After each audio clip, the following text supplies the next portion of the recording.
और रवि की शादी के वक्त रवि के पास कुछ नहीं था। रेहाना, तुमने मुझसे शादी करके एहसान किया है। मुझसे ज्यादा तो तुम कमाती हो। अरे तो क्या हुआ, एक दिन आएगा रवि कि तुम खूब पैसा कमाओगे। मुझे तुम पर पूरा विश्वास है। रवि और रेहाना खुद को स्टैंड करने के लिए पूरी मेहनत करते। रेहाना, मैं नौकरी नहीं करना चाहता हूँ। तो कोई बात नहीं, मैं नौकरी करके घर चलाती हूँ, तुम बिजनेस सेट करने की कोशिश करो। एक दिन रेहाना, तुम जानती हो, मैंने जो विज्ञापन बनाने वाली कंपनी खोली थी ना, उसे बड़ी ब्रांड का ऑफर आया है। अब हम लोगों के दिन प्यारे न्यारे हो गए हैं। मैं जानती थी रवि कि एक दिन तुम सेटल हो जाओगे। रवि का काम अच्छा चल जाता है। एक दिन वो रेहाना से कहता है, रेहाना, अब हम लोगों का बच्चा भी हो गया है। बहुत छोटा है वो, उसका ख्याल कैसे रखेंगे हम?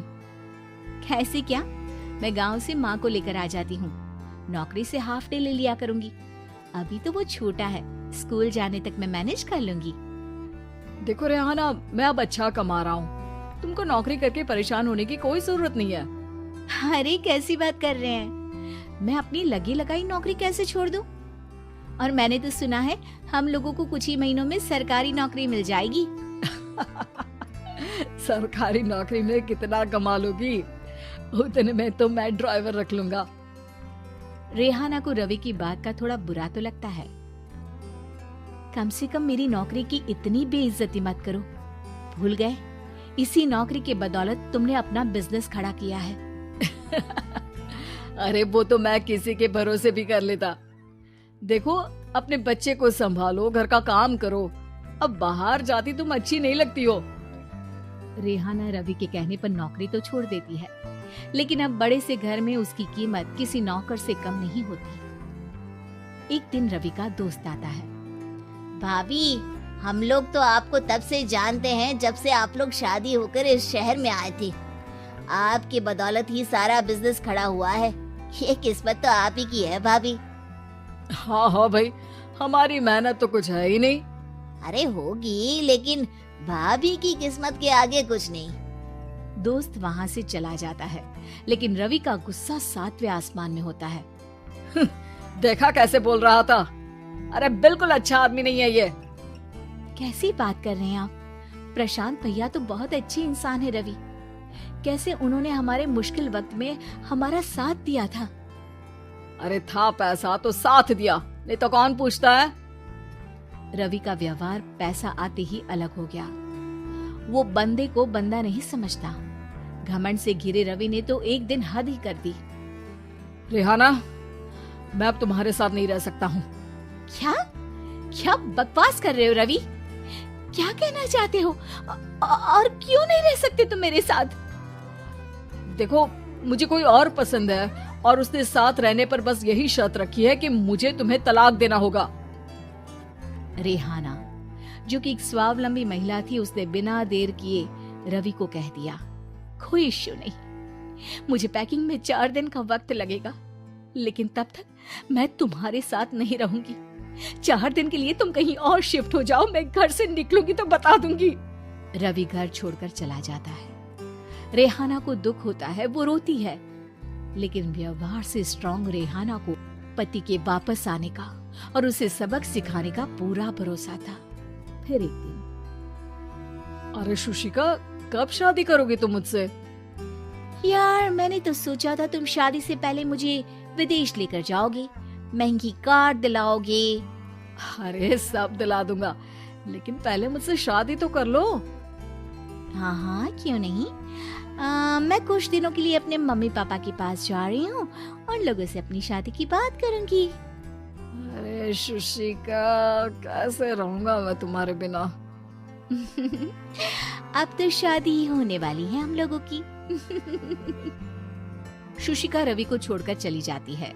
रवि घर आता है, जहाँ रेहाना को ना पाकर उसे सब अजीब लगता है।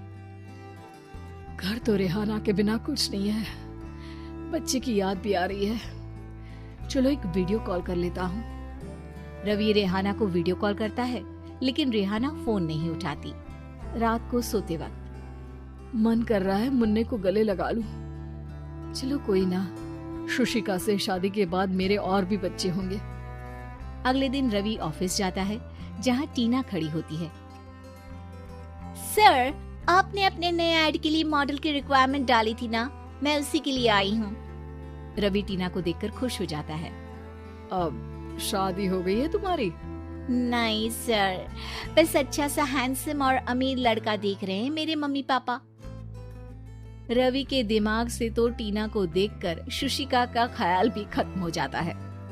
अरे यार, ये लड़की मिल जाए कितनी सुंदर है। शुशिका तो इसके आगे कुछ नहीं है।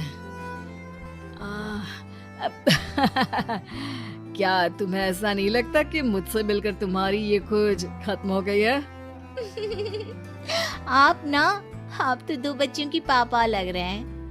अरे नहीं नहीं, मेरी शादी तो हुई थी, लेकिन बीवी को किसी और से प्यार था, मुझे छोड़कर चली गई।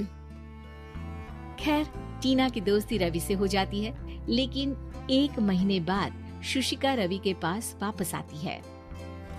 मेरे मम्मी पापा तुमसे मिलना चाहते हैं, लेकिन उन लोगों को ये मत बताना कि तुम पहले से शादीशुदा हो, और हाँ, शादी से पहले अपनी सारी प्रॉपर्टी तुमको मेरे नाम करनी होगी।